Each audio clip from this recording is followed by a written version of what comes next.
here with our morning meditation. Every week we share these messages. We hope that they will inspire and encourage you along the way. And I am glad to be able to share this week's message with you. Let us begin.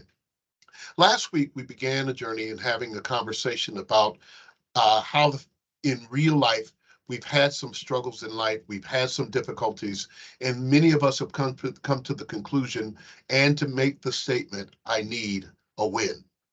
But this week, I want to talk with us for a few moments on what we've entitled, I Can't Lose.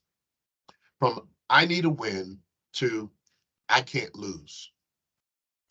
I guess it was the summer of 1976. My brother and I were roaming, the city, moving around. My brother was an adventurer, and he would always let his younger brother tag along. And so while living in Louisville, Kentucky, he decided that we would take a walk and explore neighborhoods because he just loved to be an adventurer, loved going into creeks and going into the woods and going into places where we probably, I'm sure, had no business. In fact, he would often get us in places where we get in a lot of trouble. And so that I followed along, very young, probably about 7 or 8 years old, tagging along with my big brother as he was leading us into an adventure that I didn't know of. He had enough money for soda pops back then. We would look for bottles so that we could turn them in and get a refund. And so that we would take those bottles, those old bottles, and turn those in, or old cans and turn those in. And immediately you can get a dime or a nickel. And before you know it, you can get a soda pop without really having to have money in your pocket.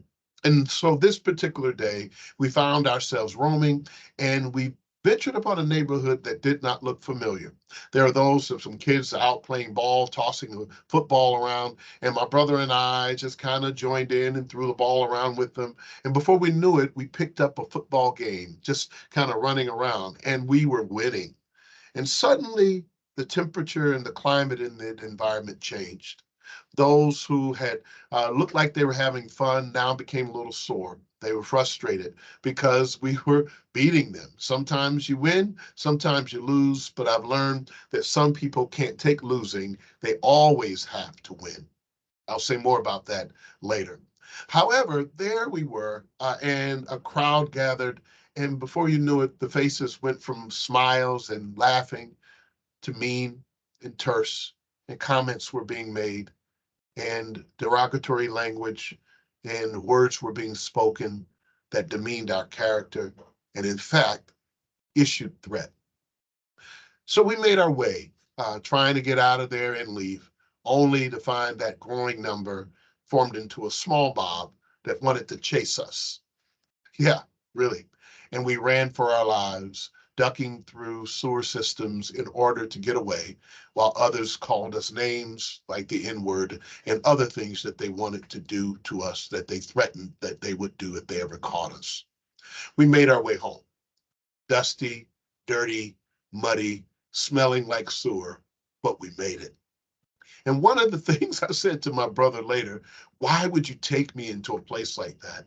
And he said to me, because it was fun. And what I thought about was that my brother's attitude, God rest his soul, was that the way life has dealt us all the challenges that we faced, we didn't have a lot of money, didn't have a lot of resources, we didn't have all the things that other people are afraid that they would lose. We didn't have anything to lose, and that is the reason why I came to the conclusion, as my brother did, that I can't lose. You put me in a place where things are tough. Many of us have had a history of life being challenging. And when you look at your history behind you and you see how God, your divine creator, has stood you up, kept you, supported you through good days and bad days, hard times, difficulties, and you're still here, then you have to come to the conclusion that you can't lose. Why? I think it boils down to this real important point. You can't lose because life, my friends, is a gift. If it's a gift, it means it's not our possession. It means that we get to enjoy it. for whatever comes our way. Sometimes up, sometimes down, sometimes winning, sometimes losing, or not having or not having. But you really can't lose with what it is that you don't really have as a part of your possession. Yes, it's a life that is given to us, but one that is here for our enjoyment. To really love, because love is a gift. To laugh, because laughing is a gift. To look around and see those who are with us and to know that they are gifts as well. So I want to encourage you today to really live your life like I can't lose. I don't mean being reckless. I don't mean being careless, but I mean living your life not afraid to be vulnerable, not afraid to witness and engage yourself in opportunity.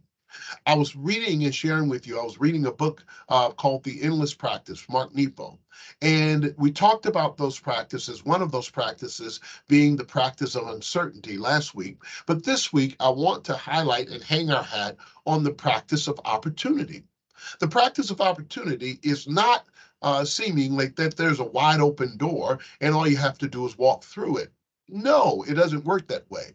The practice of opportunity means that I see a narrow way that I'm too big to get through. I can't imagine ever having an outcome that looks like it's promising, but walking toward that doorway anyway, walking into that job interview anyway, going into that moment where you don't think things will work out and knowing that it may be difficult, but you go anyway. And in those moments, you have courage because you say, well, the fact that I'm here means I can't lose, so I might as well keep on moving in this direction. In other words, don't let what you see with your eyes or even what you think with your mind dictate to you what you believe the outcome will be. As I said last week, you will not really know what the outcome will be until you press your way through it. There's a biblical story that I often like to lift up, and it comes during this time of Lent. And as we get to the Passion Week, we will see how after Jesus is crucified and after he is now taken to a borrowed tomb, these ladies who have loved and followed and supported his ministry and his work now find themselves in a position of wanting to and desiring to care for his already dead body. However, they make their way, even though they believe that there may be a promise. No one believes that he's resurrected, but they make their way to the gravesite, to the tomb, only to discover as they're going that they don't know who's going to move the stone away. However, when they get there, they discover that he is not there and the stone has already been moved. In other words, there are some things in our lives that you have to press your way toward anyway, even with what your eyes have seen, what your ears have heard, what your mind has thought, that it doesn't seem like it's possible. But keep on trying anyway. You might discover that the breakthrough is just within your grasp. I don't know if I'm getting to anyone or getting through to anyone, but I want to remind you and encourage you, don't quit just yet. You can't lose. Go ahead and try it. See what happens at the end of the day. Well, that's the message today. I want you to know that I believe in you. Yeah, we've gone from I need a win, really desperate, to another attitude that says, you know what? I can't lose. And because I know God is with me, God's guiding me, my creator has already given the stamp of approval for my life, then I really can't lose. Everything that happens now is a gift. As many of my friends who are from Louisiana would say, and many of those who are from New Orleans might offer these words, it's lagniappe.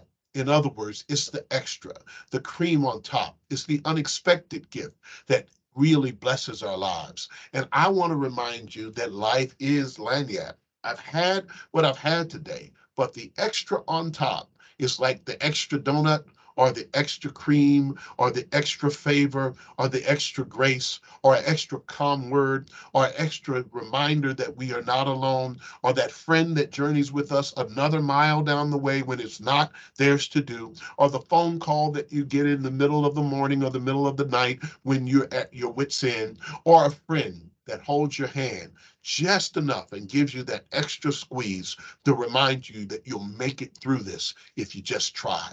All of these moments in our lives remind us that we can't lose. So pay attention. Keep your ears open. Keep your eyes open. Keep your mind ready. But most of all, keep your heart open. And I promise you'll have a God sighting, and it will remind you you can't lose, even when it looks like there's no way you can win. Well, that's the message for today. I want to encourage you. Be inspired, be encouraged. Why? Because you're loved, you're appreciated, and you're irreplaceable. Have a great one. Bye-bye.